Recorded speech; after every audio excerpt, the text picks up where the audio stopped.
आज हम लोग चर्चा करने जा रहे हैं थर्ड लेवल के बचे हुए कुछ क्वेश्चंस और आंसर्स। थर्ड पार्ट है ये आपका।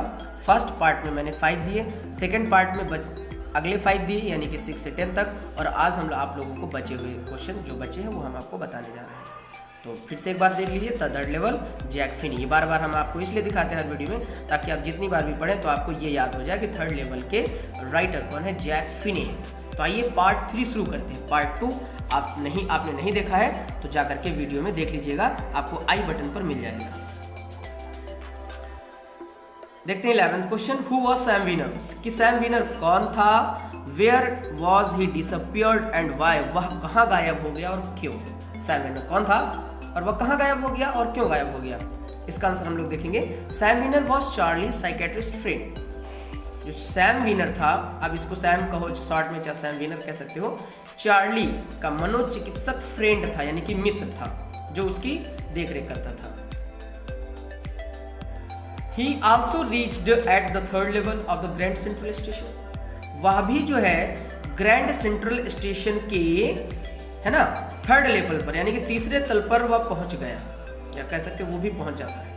बिकॉज क्योंकि ही ऑल्सो वॉन्टेड, क्योंकि वो भी चाहता था, जैसे कि चार्ली तो चाहता ही था क्या, स्कैप बचना चाहता था भागा दौड़ी से, मारा मारी से, इस तरह के जीवन से जैसा कि हम लोग इस वक्त व्यतीत कर रहे हैं कि पैसा तो है लेकिन सुख और शांति नहीं है इस जीवन में। तो इनसे बचने के लिए तो कहा जा रहा है he also wanted to escape, वह भी बचना चाहता था फ्रॉम द रियलिटी, ये मॉडर्न जो रियलिटी है इससे बचना चाहता था, वास्तविकता से। And he liked to hear about Galesburg, और उसे भी अच्छा लगा था जब उसने गैलेसबर्ग के बारे में सुना था, तो उसे भी बहुत अच्छा लगा।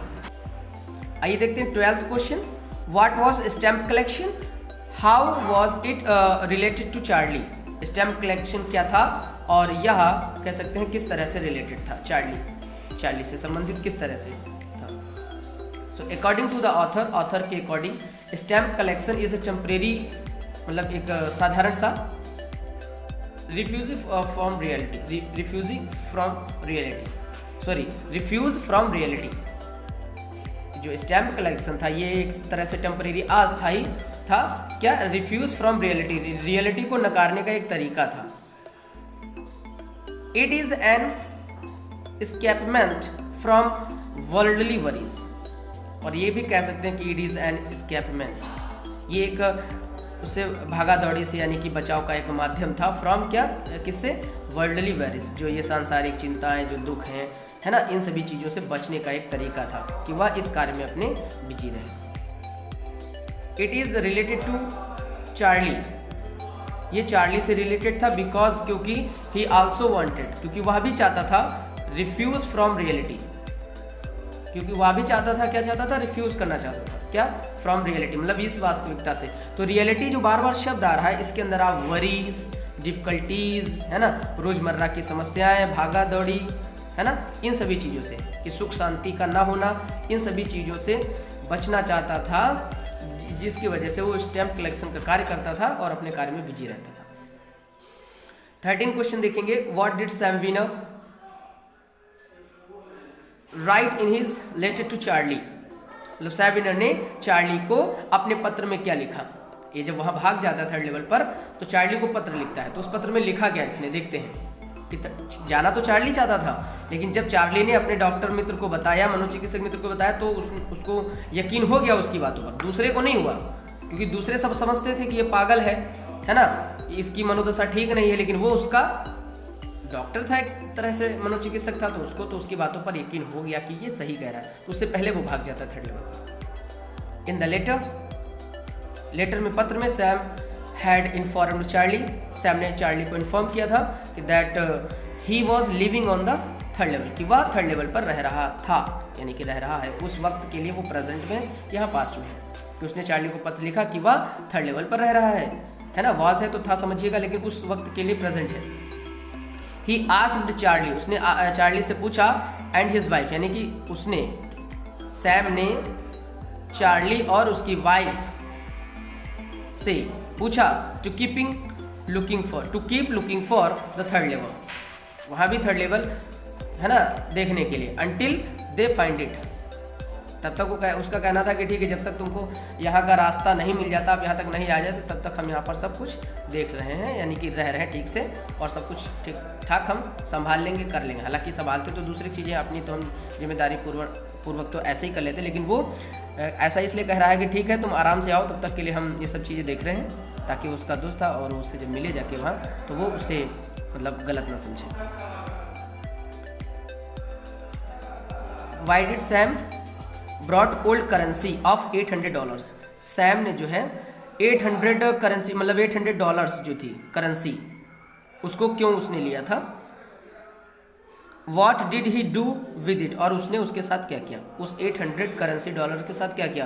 क्योंकि उसने उसको चेंज करवाया था, क्योंकि जहाँ वो गया था गैलेसबर्ग, वहाँ पर वो मुद्रा नहीं चलती थी जो उसके समय में चलती थी, इसलिए उसने उसको करेंसी को भी चेंज करवा लिया था, करेंसी चेंज करवा के गया था। क्यों गया था वो समझिएगा। Sam bought old currency of $800। उसने क्या किया, $800 के बदले में ओल्ड करेंसी खरीद ली, पुरानी, क्योंकि आप जहां रहेंगे वहां पर करेंसी जो चल रही होगी उसी से आपको सामान मिलेगा, जो भी आप चाहेंगे वही वो मिल सकता है। Because he wanted to settle in Galesburg, क्योंकि वह गैलेसबर्ग में सेटल होना चाहता था। It was the world of the year 1894, और ये 1894 यानी कि 1894 जब ईस्वी के समय का संसार था, यानी कि पिछड़ा हुआ अभी है, लेकिन सुख शांति वहाँ पर अच्छे से थी। सो ही कुड नॉट वर्क, इसलिए वह वर्क नहीं करना चाहता था या नहीं कर सका एज साइकेट्रिस्ट, उसने नहीं किया कह सकते हैं एक तरह से, चिकित्सक वाला काम उसने छोड़ दिया, वह नहीं करना चाहता। So because people free from these days, क्योंकि लोग जो है फ्री रहते थे, फ्रॉम वरीज चिंताओं से दीज डेज उन दिनों, जहाँ वो गया था 1894 ईस्वी में, वहाँ के लोगों में ज़्यादा कोई चिंता तो थी नहीं, इसलिए उसने अपना जो है चिकित्सक वाला कार्य जो था ना, साइकेट्रिस्ट वाला जो ऑक्यूपेशन था, डॉक्टर वाला था, उसने उसको छोड़ दिया था। ही वॉन्टेड टू सेट, और वह सेट करना चाहता था। हे हम समझ सकते हैं, घास फूस होता है ना, जैसे भूसा लोग बेचते हैं गांव घर में, ये धंधा उसने चालू कर दिया था वहाँ से, अपनी करेंसी जो चेंज करवाई थी 800, उसी से उसने कुछ अपना धंधा चालू किया था। फीड यानी कि भोजन का सामग्री कह सकते हैं, दाल चावल है ना, शक्कर परचून की दुकान पे जो मिलता है ये, और एंड ग्रेन बिजनेस, और अनाज का बिजनेस भी, धंधा भी उसने शुरू किया था विद द मनी, पैसों से। किस पैसों से? जो क्वेश्चन में पूछी गई कि $800 की करेंसी, ओल्ड करेंसी उसने क्यों खरीदी थी, तो इसीलिए उसने खरीदी थी क्योंकि वह गैलेसबर्ग जाना चाहता था, एंड जो है वहाँ पे अपना ऑक्यूपेशन चलाना चाहता था, जिसने घास फूस का, भोजन का और अनाज का काम उसने चालू किया। तो ये थे आपके 4 क्वेश्चन बचे हुए, ठीक है, तो आप लोग उनको नोट डाउन कर लीजिएगा और लर्न कर लीजिएगा। अगर कोई दिक्कत आती है तो हमको कमेंट करके बताइएगा, हम आपकी समस्याओं का हम सीधा हल कर देंगे। अगर आपको फिर भी दिक्कत हो रही है तो हमारा मोबाइल नंबर ऊपर आता है स्टार्टिंग में, तो आप उससे भी हमको कांटेक्ट कर सकते हैं। तो हम फिर से वही बार कहते हैं और एक बार फिर कहेंगे कि वीडियो को लाइक ज़रूर कर दीजिएगा, शेयर सब्सक्राइब कर दीजिएगा, अपने फ्रेंड तक, मित्रों तक भेज दीजिएगा, जिससे उनको आसानी हो क्वेश्चन आंसर लिखने में, ठीक है। तो मिलते हैं एक नए वीडियो के साथ, तब तक के लिए नमस्कार, बाय बाय, थैंक यू।